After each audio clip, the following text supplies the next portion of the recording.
Hi Annalise, I decided to playtest Red Dead Online, and here are my thoughts after playtesting.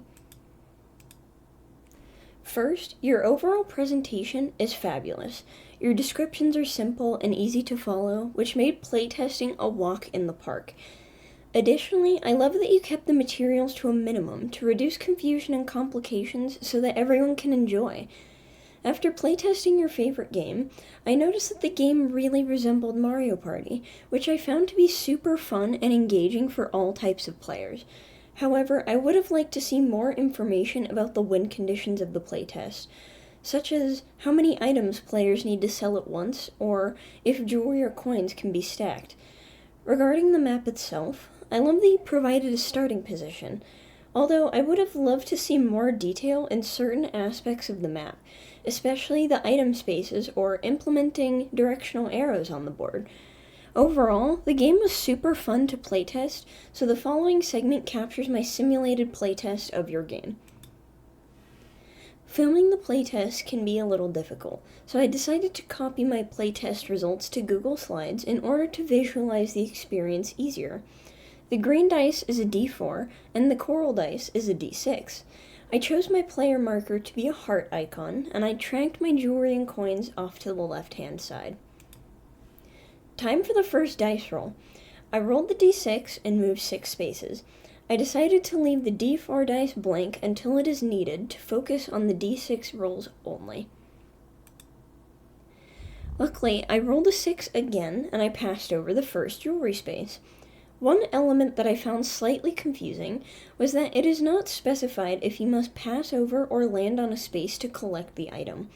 For the sake of the playtest, I assumed that passing over the space would suffice, and I gave myself the first jewelry piece. This turn, I rolled a 4 and moved 4 spaces. This turn, I rolled a 2 and moved 2 spaces. Finally, I passed a coin space and rolled a 4 for the coin, so I gave myself the corresponding coin, 4, and continued moving in a chosen direction since there is no specified direction to follow. Next, I rolled a 4 and moved 4 spaces. Thankfully, I landed on another jewelry space and gave myself the corresponding jewelry. I rolled another 4 and moved 4 spaces. This turn, I rolled a 5 and passed over a coin space. From this turn, I noticed that the directions do not specify the coin dice rolls.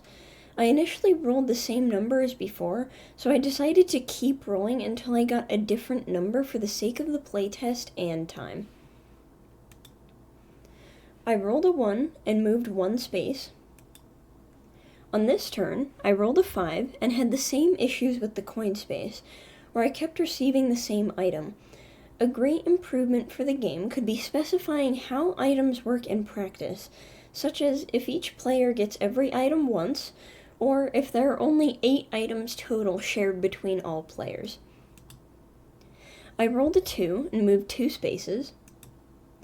I rolled a 4 and moved 4 spaces.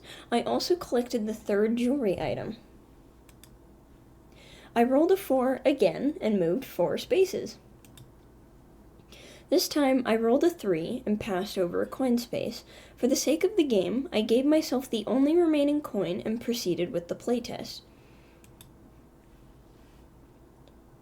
I rolled another 3 and moved 3 spaces. I rolled a 6, moved 6 spaces, and completed 1 full lap around the map. Here, I landed on the first jewelry space again, so for the playtest I assumed you can only have one of each piece of jewelry or coin type. I rolled a 5 and moved 5 spaces. I only have 1 jewelry piece left to collect.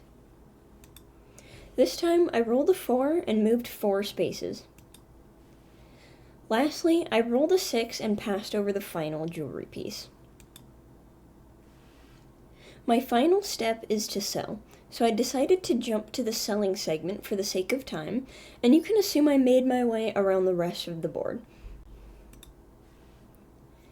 Ultimately, my biggest improvement is to be more specific about how items are received and rolled, as this can come off as confusing when it can be a simple fix to add to the rulebook. The playtest had a fast, engaging turn sequence and pace, so you did an excellent job there. The organized key helped tremendously when playing the game.